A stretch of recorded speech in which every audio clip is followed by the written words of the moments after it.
जय श्री कृष्णा दोस्तों। क्या आपने कभी सोचा है कि क्या भगवान भी बीमार पड़ सकते हैं? यह सवाल सुनकर शायद आपको भी हैरानी हो रही हो, लेकिन उड़ीसा के पुरी में हर साल एक ऐसी घटना घटती है जो भक्तों की आंखें नम कर देती हैं। हर साल रथ यात्रा से पहले भगवान जगन्नाथ जी, जो इस ब्रह्मांड के पालनहार हैं, बीमार पड़ जाते हैं। पर यह बीमारी कोई साधारण बीमारी नहीं है, बल्कि प्रेम, करुणा और त्याग की एक ऐसी अलौकिक लीला है जो दर्शाती है जब भक्त कष्ट में होता है तो भगवान भी उसके साथ कष्ट सहते हैं। ये सिर्फ एक परंपरा नहीं, बल्कि ईश्वर और भक्त के बीच के रिश्ते की सबसे सुंदर व्याख्या है। एक ऐसी कथा जो आपके हृदय को छू जाएगी, आपके विश्वास को और भी दृढ़ कर देगी। तो आइए इस रहस्यमयी और दिव्य कथा में प्रवेश करते हैं, जहाँ प्रेम की ऊंचाई पर बैठे हैं हमारे जगन्नाथ भगवान, जो खुद अपने भक्तों के दुख को अपने शरीर से सहते हैं। जय श्री कृष्णा दोस्तों, एक बार फिर से हमारे चैनल पर आपका हार्दिक स्वागत है। वीडियो आरंभ करने से पहले आपसे निवेदन है, हमारे चैनल को ज़रूर सब्सक्राइब कर लें और बेल आइकन को भी ज़रूर प्रेस करें और वीडियो को लाइक भी कर दिया करें। दोस्तों, आज हम एक नई कहानी के एक नया वीडियो लेकर आपके सामने उपस्थित हुए हैं। आज की जो कथा है वो अत्यंत ज्ञानवर्धक और प्रेरणादायक है। कथा शुरू करने से पहले आपसे एक विनम्र निवेदन है कि वीडियो को अंत तक ज़रूर देखिएगा। तो आइए बिना किसी विलंब के कथा में प्रवेश करते हैं। आज की प्रेरणादायक कथा जेठ मास की पूर्णिमा का दिन, आकाश में चांद की चांदनी और पुरी में भक्तों का सैलाब। ये दिन है स्नान पूर्णिमा का, जब भगवान जगन्नाथ अपने भाई बलभद्र और बहन सुभद्रा के साथ मंदिर से बाहर आते हैं। लेकिन यह कोई साधारण स्नान नहीं है। 108 स्वर्ण घड़ों में भरा गया पवित्र जल गंगा, यमुना, नर्मदा, गोदावरी और सिंधु के पानी से इस जल में मिलाए गए हैं। अनगिनत सुगंधित फूल, तुलसी के पत्ते और आयुर्वेदिक जड़ी बूटियाँ। जब ये शीतल जल भगवान के कोमल शरीर पर गिरता है तो लगता है जैसे पूरी प्रकृति उनकी सेवा में लग गई हो। हजारों भक्त मंत्रोच्चारण के साथ इस दृश्य को देखते हैं। कहीं किसी की आंखों से आंसू गिर रहे हैं, कहीं कोई भाव विभोर होकर नृत्य कर रहा है। ये स्नान सिर्फ एक अनुष्ठान नहीं, बल्कि प्रेम का सागर है जो तरंगित हो रहा है। लेकिन फिर क्या होता है? स्नान के बाद भगवान को ठंड लग जाती है, उन्हें बुखार आ जाता है और वे बीमार पड़ जाते हैं। और इसके बाद शुरू होता है वो समय जिसे कहते हैं अनवसर काल। अब मंदिर के कपाट बंद हो जाते हैं। 15 दिनों तक भक्तों को अपने प्रभु के दर्शन नहीं होते। बाहर हजारों भक्त इंतजार करते हैं, दुआएं करते हैं, रोते हैं, प्रार्थना करते हैं। अंदर भगवान आराम कर रहे हैं, बीमार से उबरने की कोशिश कर रहे हैं। क्या आप जानते हैं इन 15 दिनों में क्या होता है? मंदिर के पुजारी वैद्य बन जाते हैं। भगवान को आयुर्वेदिक काढ़ा दिया जाता है, उन्हें फलों का रस दिया जाता है, शीतल लेप लगाया जाता है। रात को सोने से पहले मीठा दूध अर्पित किया जाता है, बिल्कुल वैसे ही जैसे घर में कोई बीमार हो तो उसकी सेवा की जाती है। पुरी की हवा में उदासी छा जाती है। वह रसोई जो कभी बंद नहीं होती, वो भी बंद हो जाती है। 56 भोग की जगह सिर्फ काढ़ा और फलों का रस रहता है। मंदिर में सन्नाटा, बाहर भक्तों की बेचैनी। लेकिन ये सब क्यों होता है? इसके पीछे छुपी है एक ऐसी कहानी जो आपकी आंखों को नम कर देगी। सदियों पहले पुरी में रहते थे एक माधोदास, एक ऐसे भक्त जिनके लिए जगन्नाथ जी ही सब कुछ थे। वे अकेले थे इस संसार में, ना कोई पत्नी, ना कोई संतान, ना कोई रिश्तेदार। बस एक ही रिश्ता था अपने प्रभु जगन्नाथ से। माधोदास का हर दिन शुरू होता था भगवान के दर्शन से। वे घंटों मंदिर में बैठकर भजन करते, प्रभु से बातें करते, जैसे कोई अपने सखा से करता है। और आश्चर्य की बात यह थी कि भगवान भी उनसे बातें करते थे। हाँ, सच में वे उनके साथ खेलते, हंसते, यहाँ तक कि शरारतें भी करते थे। माधवदास की खुशी का कोई ठिकाना नहीं था। वे कहते थे, मेरे पास तो सब कुछ है, मेरे जगन्नाथ हैं, वे मेरी रक्षा करेंगे, वे मेरी सेवा करेंगे। और सच में भगवान की कृपा से उन्हें कभी किसी चीज़ की कमी नहीं हुई। लेकिन एक दिन सब कुछ बदल गया। माधवदास को अचानक से बहुत तेज़ बुखार आया। दस्त, उल्टी शुरू हो गई। बुखार इतना तेज़ था कि वे बिस्तर से उठ भी नहीं पा रहे थे। कुछ खाने का मन नहीं करता, पानी भी नहीं पी पाते थे। दिन बीतते गए, माधवदास की हालत बिगड़ती जा रही थी। वे इतने कमज़ोर हो गए कि अपना ख्याल भी नहीं रख पा रहे थे। अकेले पड़े रहते और भगवान को पुकारते रहते हैं, हे जगन्नाथ, हे प्रभु, कहाँ हो? तुमने कहा था कि मेरी रक्षा करोगे। आज मैं इतना बीमार हूँ, कहाँ हो तुम? लेकिन भगवान का कहीं नाम नहीं। दिन रात माधवदास तड़पते रहते। कभी कभी तो वे बेहोश हो जाते। जब होश आता तो फिर भगवान को पुकारने लगते। कोई जवाब नहीं मिलता। 15 दिन बीत गए। माधवदास की हालत अब गंभीर हो चुकी थी। वे मृत्यु के करीब पहुंच गए थे। उनकी सांसें तेज चल रही थी, हाथ पैर ठंडे पड़ चुके थे। लगता था कि अब वे नहीं बच सकते। 16वें दिन सुबह जब माधवदास की आँख खुली तो उन्होंने देखा कि उनके पास एक नौजवान बैठा है। सुंदर मुखमंडल, तेजस्वी आँखें और चेहरे पर करुणा की अनंत छाया। ये नौजवान माधवदास का माथा सहला रहा था। कौन हो तुम? माधवदास ने कमज़ोर आवाज़ में पूछा। मैं तुम्हारी सेवा करने आया हूँ, उस नौजवान ने मुस्कुराते हुए कहा। और फिर शुरू हुई वह सेवा जिसे देखकर देवता भी शर्मा जाएं। उस नौजवान ने माधवदास को पानी पिलाया, उनके गंदे कपड़े बदले, उनके शरीर को साफ किया, उन्हें दवा दी। रात दिन उनके पास बैठकर उनकी देखभाल की। धीरे धीरे माधवदास की तबीयत सुधरने लगी। बुखार कम होने लगा। वे थोड़ा खाने पीने लगे। उस नौजवान की सेवा इतनी निस्वार्थ थी कि माधवदास हैरान रह गए। तुम कौन हो भाई? तुम मेरी इतना सेवा क्यों कर रहे हो? मैं तो तुम्हें जानता भी नहीं। नौजवान ने सिर्फ मुस्कुराकर कहा, सेवा करने के लिए क्या जानना ज़रूरी है? तुम बीमार हो, मैं स्वस्थ हूँ, बस यही काफ़ी है। जब माधवदास पूरी तरह स्वस्थ हो गए तो उस नौजवान ने कहा, माधव, अब मैं जा रहा हूँ। माधव ने कहा, नहीं, तुम कहीं नहीं जाओगे। तुमने मेरी इतनी सेवा की है, मैं तुम्हें कैसे जाने दूँ? मुझे जाना होगा माधव, लेकिन तुम परेशान मत हो, मैं हमेशा तुम्हारे साथ हूँ। और ये कहकर वो नौजवान अदृश्य हो गया।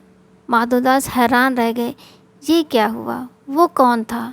उसी रात माधवदास के सपने में भगवान जगन्नाथ आए। वही मुस्कान, वही करुणा भरी आँखें। माधव, पहचाना मुझे? माधवदास की आंखों से आंसू बहने लगे। प्रभु, वो नौजवान तुम थे? हाँ माधव, मैं ही था। तुम्हारी सेवा करने के लिए मैं स्वयं आया था। लेकिन प्रभु, आप तो भगवान हैं, आपने मेरी सेवा क्यों की? मैं तो आपका दास हूँ। भगवान जगन्नाथ की आंखों में आंसू आ गए। माधव, जब मेरा भक्त कष्ट में होता है तो मुझसे रहा नहीं जाता। तुम्हारी पीड़ा मैं सह नहीं सकता था, इसीलिए मैं आया था। लेकिन प्रभु, अगर आप चाहते तो मेरा रोग तुरंत ठीक कर सकते थे। आपको मेरी सेवा करने की क्या ज़रूरत थी? भगवान ने गहरी सांस ली। माधव, प्रारब्ध के फल को भोगना पड़ता है। मैं चाहता तो तुम्हारा रोग मिटा सकता था, लेकिन फिर तुम्हें यह कष्ट किसी और जन्म में भोगना पड़ता। और मैं नहीं चाहता कि मेरा भक्त एक जन्म भी कष्ट उठाए। तो फिर प्रभु, इसीलिए मैंने तुम्हारे कष्ट को बांटा। तुम्हारी सेवा करके मैंने तुम्हारे प्रारब्ध को हल्का किया, लेकिन फिर भी तुम्हारी बीमारी के 15 दिन बाकी हैं। माधवदास रो पड़े, प्रभु, मैं उन 15 दिनों को भी सह लूँगा। आपने इतना किया है मेरे लिए। नहीं माधव, मैं नहीं चाहता कि तुम एक दिन भी और कष्ट सहो। तुम्हारी बाकी बीमारी मैं अपने ऊपर ले लेता हूँ। नहीं प्रभु, ये कैसे हो सकता है? आप भगवान हैं। माधव, प्रेम के आगे भगवान होना या इंसान होना कुछ मायने नहीं रखता। तुम मेरे प्रिय हो, तुम्हारा कष्ट मैं सह नहीं सकता। और भगवान जगन्नाथ ने माधवदास की बाकी 15 दिन की बीमारी अपने ऊपर ले ली। उसी दिन से ये परंपरा शुरू हुई। हर साल ज्येष्ठ पूर्णिमा को जब भगवान का स्नान होता है तो वे बीमार पड़ जाते हैं। 15 दिन तक वे अपने भक्तों के कष्टों को अपने ऊपर लेते हैं। ये कोई काल्पनिक कहानी नहीं है, ये सच है। आज भी पुरी में यही होता है। स्नान के बाद भगवान को सर्दी बुखार हो जाता है।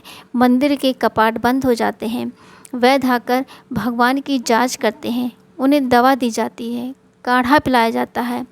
15 दिन बाद जब वे ठीक हो जाते हैं तो नेत्र उत्सव मनाया जाता है। भगवान की आंखें खुलती हैं। वे फिर से अपने भक्तों को दर्शन देते हैं और फिर शुरू होती है भव्य रथ यात्रा। आज जब हम इस कहानी को सुनते हैं तो कई सवाल मन में आते हैं। क्या सच में भगवान बीमार पड़ सकते हैं? क्या वे दर्द महसूस कर सकते हैं? जी हाँ, वे कर सकते हैं, क्योंकि प्रेम के आगे कुछ भी असंभव नहीं। जब आप किसी से सच्चा प्रेम करते हैं तो उसका दुख आपका दुख बन जाता है, उसकी खुशी आपकी खुशी बन जाती है। भगवान जगन्नाथ हर साल अपने भक्तों को ये संदेश देते हैं कि वे हमारे कष्टों को समझते हैं, वे हमारे दुख में हमारे साथ हैं। जब हम बीमार पड़ते हैं तो वो भी बीमार पड़ जाते हैं, जब हम दुखी होते हैं तो वे भी दुखी होते हैं।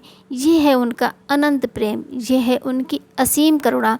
इन 15 दिनों में पुरी के मंदिर में क्या होता है ये जानना भी दिलचस्प है। सुबह जल्दी वैद्य आते हैं, भगवान की नाड़ी देखते हैं, बुखार चेक करते हैं। फिर उनके लिए विशेष काढ़ा तैयार किया जाता है, जैसे तुलसी, अदरक, काली मिर्च, हल्दी और अन्य जड़ी बूटियों के द्वारा काढ़ा तैयार किया जाता है। दोपहर में उन्हें फलों का रस दिया जाता है, आम का रस, मौसमी का रस या फिर नारियल पानी। शाम को उनके माथे पर शीतल लेप लगाया जाता है, चंदन, कपूर और गुलाब जल से। रात को सोने से पहले उन्हें मीठा दूध पिलाया जाता है। दूध में केसर, इलायची और मिश्री मिलाई जाती है। पुजारी उनकी सेवा इस तरह करते हैं जैसे कोई माँ अपने बीमार बच्चे की सेवा करती है। वे बार बार जाकर देखते हैं कि भगवान कैसे हैं, उनकी सांस ठीक चल रही है या नहीं, उन्हें कोई तकलीफ़ तो नहीं हो रही। इन 15 दिनों में पुरी में एक अजीब सा माहौल रहता है। हजारों भक्त मंदिर के बाहर इकट्ठे होते हैं। वे रोते हैं, प्रार्थना करते हैं, मंत्र जपते हैं। कुछ लोग व्रत रखते हैं, कुछ लोग दान पुण्य करते हैं। हे जगन्नाथ, जल्दी ठीक हो जाइए। प्रभु, हमारी गलती माफ़ कर दीजिए। भगवान, आप हमारे कष्ट अपने ऊपर ले रहे हैं। ये दृश्य देखकर आँखों में आंसू आ जाते हैं। भक्तों का प्रेम, उनकी चिंता, उनकी बेचैनी, सब कुछ इतना सच्चा लगता है। कुछ भक्त तो मंदिर के बाहर ही सो जाते हैं। वे कहते हैं, जब तक हमारे प्रभु ठीक नहीं हो जाते हम घर कैसे जा सकते हैं। 15 दिन बाद जब भगवान जगन्नाथ स्वस्थ हो जाते हैं तो पूरे पुरी में खुशी का माहौल छा जाता है। इस दिन को नेत्र उत्सव कहते हैं, क्योंकि भगवान की आंखें फिर से भक्तों के लिए खुल जाती हैं। मंदिर के कपाट खुलते हैं, भगवान को नए कपड़े पहनाए जाते हैं, उन्हें फूलों से सजाया जाता है और फिर भक्तों को उनके दर्शन होते हैं। उस समय का दृश्य अवर्णनीय है। हजारों लोग एक साथ चिल्लाते हैं, जय जगन्नाथ, आंसू बहाते हैं। लोग खुशी से नाचते हैं, ढोल नगाड़े बजते हैं। देखो, हमारे प्रभु ठीक हो गए। 15 दिन बाद उनके दर्शन हुए, कितने सुंदर लग रहे हैं। और फिर अगले दिन शुरू होती है भव्य रथ यात्रा। भगवान अपने भाई बहन के साथ रथ पर सवार होकर निकलते हैं अपनी मौसी के घर जाने के लिए। आज के ज़माने में भी यह परंपरा बिल्कुल वैसी ही निभाई जाती है जैसी सदियों से निभाई जा रही है। आधुनिक डॉक्टर भी आते हैं भगवान को देखने। वे कहते हैं कि वास्तव में मूर्ति के तापमान में बदलाव होता है, उनके चेहरे पर थकान दिखाई देती है। ये कैसे संभव है? विज्ञान के पास इसका कोई जवाब नहीं, लेकिन श्रद्धा और विश्वास के पास जवाब है, प्रेम के पास जवाब है।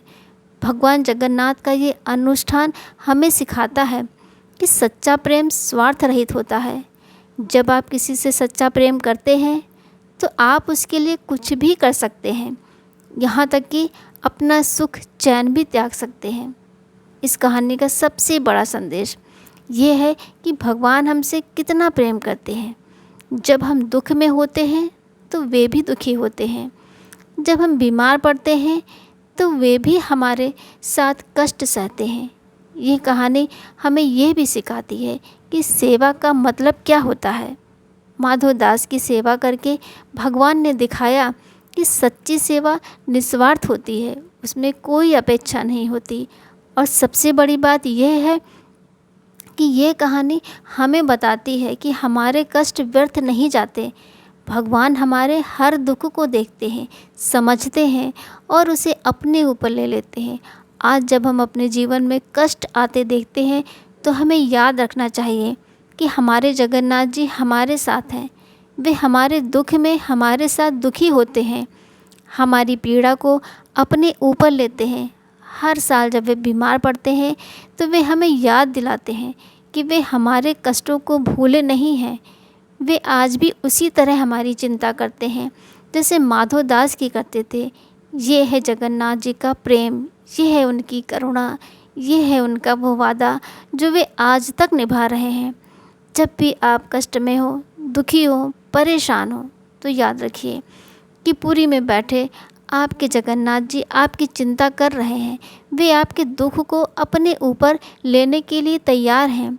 जैसे उन्होंने माधव दास के लिए अपना सारा सुख त्याग दिया था, वैसे ही वे आपके लिए भी कुछ भी करने को तैयार हैं। बस आपकी श्रद्धा सच्ची होनी चाहिए, आपका प्रेम निस्वार्थ होना चाहिए। आज भी जब स्नान पूर्णिमा का दिन आता है तो पुरी में एक अजीब सा रहस्य घटित होता है। वैज्ञानिक इसे समझने की कोशिश करते हैं, लेकिन श्रद्धा इससे कहीं ऊपर की चीज़ है। भगवान जगन्नाथ की मूर्ति में वास्तव में तापमान का बदलाव होता है।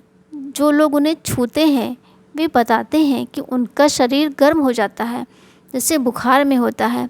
उनके चेहरे का रंग भी बदल जाता है, आंखें थक जाती हैं। ये कैसे संभव है? एक पत्थर की मूर्ति में ये लक्षण कैसे आ सकते हैं? पुजारियों का कहना है ये भगवान की लीला है। वे सच में अपने भक्तों के कष्ट अपने ऊपर लेते हैं। उनका शरीर इसीलिए गर्म होता है क्योंकि वे हजारों लोगों की पीड़ा को सह रहे होते हैं। हर साल इन 15 दिनों में एक खास बात होती है।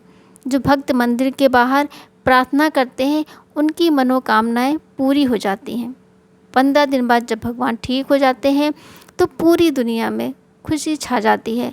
रथ यात्रा का दिन आता है। 3 विशाल रथ तैयार किए जाते हैं भगवान जगन्नाथ के लिए, बलभद्र जी के लिए और सुभद्रा जी के लिए। ये यात्रा सिर्फ एक उत्सव नहीं है, ये जीत का जश्न है। प्रेम की जीत, करुणा की जीत, अच्छाई की जीत। लाखों लोग आते हैं इस यात्रा में भाग लेने। वे रथ खींचते हैं, नाचते हैं, गाते हैं, रोते हैं, खुशी से हमारे प्रभु ठीक हो गए, वे फिर से हमारे साथ हैं, प्रेम की जीत हुई है। यह दृश्य इतना भावुक होता है कि देखने वालों की आंखों से आंसू निकल आते हैं। रथ यात्रा में भगवान अपने मौसी गुडिंचा मंदिर जाते हैं। यह परंपरा सिर्फ धार्मिक नहीं है, ये एक सामाजिक आंदोलन है। ये लोगों को संवेदनशील बनाती है, एक दूसरे की परवाह करना सिखाती है। पुरी में इन 15 दिनों में अपराध की दर शून्य हो जाती है। कोई झगड़ा नहीं करता, कोई चोरी नहीं करता, सभी एक दूसरे का ख्याल रखते हैं। जब हमारे भगवान बीमार हैं तो हम कैसे बुरा काम कर सकते हैं? लोग कहते हैं यह है धर्म की असली शक्ति, ये लोगों को अच्छा इंसान बनाता है।